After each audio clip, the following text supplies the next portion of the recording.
పవన్ కళ్యాణ్ గారిని మనం ఇలాంటి క్యారెక్టర్ ఎప్పుడు చూడాలి, ఫస్ట్ టైం ఈ క్యారెక్టర్ చూస్తాం. కాబట్టి ఈ సినిమా ఖచ్చితంగా ఈ సినిమాని కానీ ఆడిస్తే ఈ సినిమా బాగా ఆడుతుంది. కానీ ఈ సినిమాని అంత మాత్రం ఇంకెవరైనా ట్రోల్ చేసి నెగిటివ్గా చేస్తే ఆడవన్నమాట. కాబట్టి ఈ సినిమా ఏంటంటే పవన్ కళ్యాణ్ గారి గురించి చెప్పాల్సిన అవసరం లేదనమాట. రెండు తెలుగు స్టేట్లో కాదు, ఇంటర్నేషనల్ లెవెల్లో ఇప్పుడు పవన్ కళ్యాణ్ గారు సినిమా చేస్తారు. పైగా ఆయన ఒక ప్రత్యేకమైన హోదాలో అక్కడ చేస్తున్నారు. కాబట్టి ఆయన క్రేజ్ తగ్గట్టు ఈ సినిమా రిలీజ్ చేస్తే ఈ సినిమా ఖచ్చితంగా బాగా ఆడుతుంది. ఖచ్చితంగా ఆడేది కాకుండా ఇంకా మన తెలుగు సినిమా ఫీల్డ్ కూడా మంచి పేరు వస్తుంది.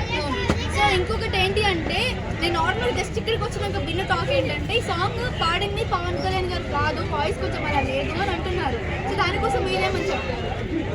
అదే ఏముంది, ఆయన పాడి ఉంటారు, ఎవరైనా పాడే ఉంటారు. మీరు విన్నారా సాంగ్? విన్నా. సో మీకు ఎవరి వాయిస్ లాగా అనిపించింది? నాకు ఎందుకో వాయిస్ వింటుంటే నాకు పవన్ కళ్యాణ్ గారి వాయిస్ అయితే లేదు ఎందుకు. అలా ఎలా అంటే కొంతమందికి ఇది డౌట్ ఉంది, బట్ పవన్ కళ్యాణ్ గారి వాయిస్ చాలా మంది అంటున్నారు. అవును, గతంలో జానీ సినిమాలో అయితే పాడాడు ఆయన. తర్వాత ఈ మధ్య ఆతారణ దారి సినిమాలో పాడుతూ ఉన్నాడు. ఒక 4 సినిమాలు అజ్ఞాత వాసులు పాడాడు, చాలా సినిమాలు పాడాడు. ఈ సినిమాలో అయితే నాకు కనపడాలి. నాకైతే నాకు చెవులే ప్రాబ్లం, నాకు చెవులు ప్రాబ్లం లేదు, మీకు ప్రాబ్లమా నాకైతే అర్థం కావట్లేదు. నాకు చెవులే ప్రాబ్లం అనుకుంటా.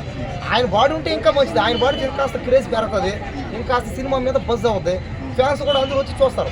పాట అయితే పవన్ కళ్యాణ్ గారు పాడలేదు అని అంటున్నారు. నాకెందుకు పాడలేదు అన్నట్టుగా ఉంది. ఒకరు పాడాడేమో తెలియదు కదా. సరే పాడాడు,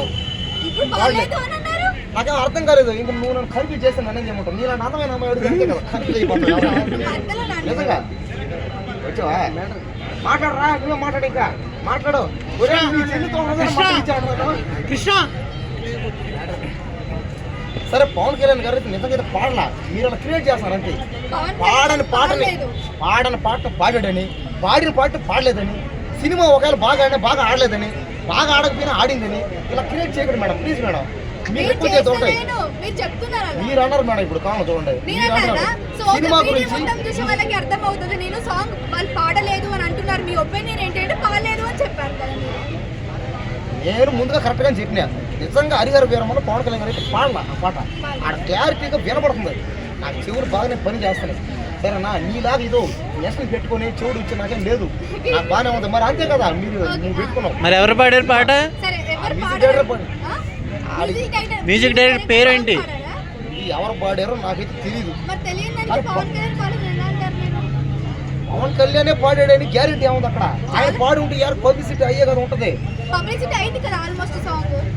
పవన్ కళ్యాణ్ దాంట్లో యాక్టింగ్ చేస్తున్నట్టు పాట పాడుతున్నట్టు ఉంది, అది యాక్టింగ్.